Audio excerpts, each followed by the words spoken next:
This is the Hip Hop Naturalist. We're in Florida right now. I'm about to go hang out with my good friend George Van Horn. He's a renowned herpetologist and he's known for milking snakes to create antivenom.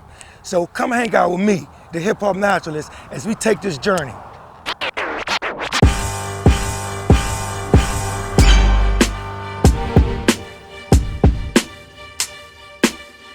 Ride with me. One thing I always like people to know is the fact that snakes do not attack people. I don't know where these silly rumors come from, but because of snakes' evolutionary history, as they have been fast food for other animals for like 130 million years, their instincts when they see a large animal like a human being is to avoid contact. So, you know, take my word for it, snakes want nothing to do with you. Now, here at the Serpentarium, I got interested in snakes when I was 3 or 4 years old. And I grew up in Miami, and I walked into the old Miami Serpentarium, and I saw Bill Haas, who was one of the premier pioneers in venom research. He had this serpentarium, and all he did was work with snakes all day.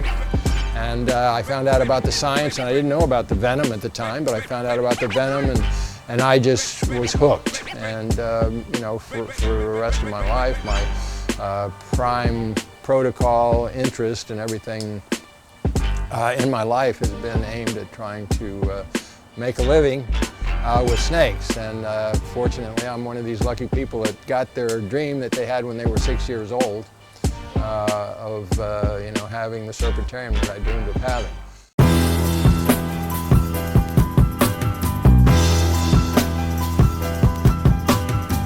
Now, this is a rather angry rattlesnake. They're going to milk this rattlesnake. He's a rather angry guy. That's why you hear all the hissing from the rattles. So this is going to be interesting.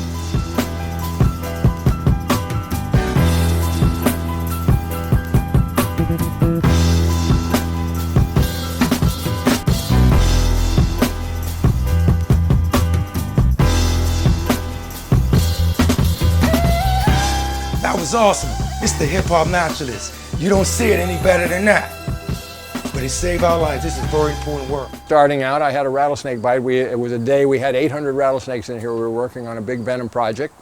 And I had already collected venom from the snake. I was putting him away, and he whipped around and he got a fang in the bone joint of my right forefinger. It's a problem sometimes, because sometimes I'm waving to people and they think I'm shooting them a bird. That's great.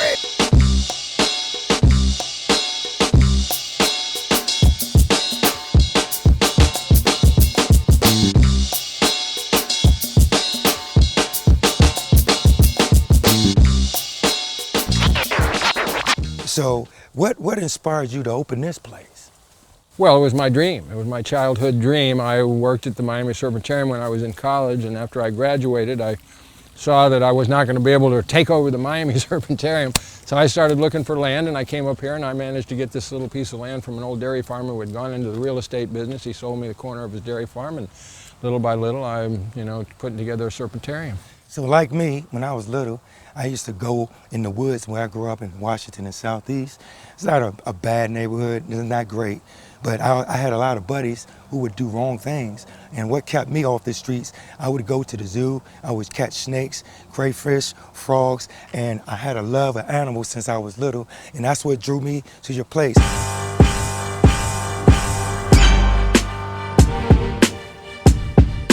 Hey, listen, thank you, man. It's been wonderful having you here at the Serpentarium today. Good luck with everything you're doing, and it's been a pleasure.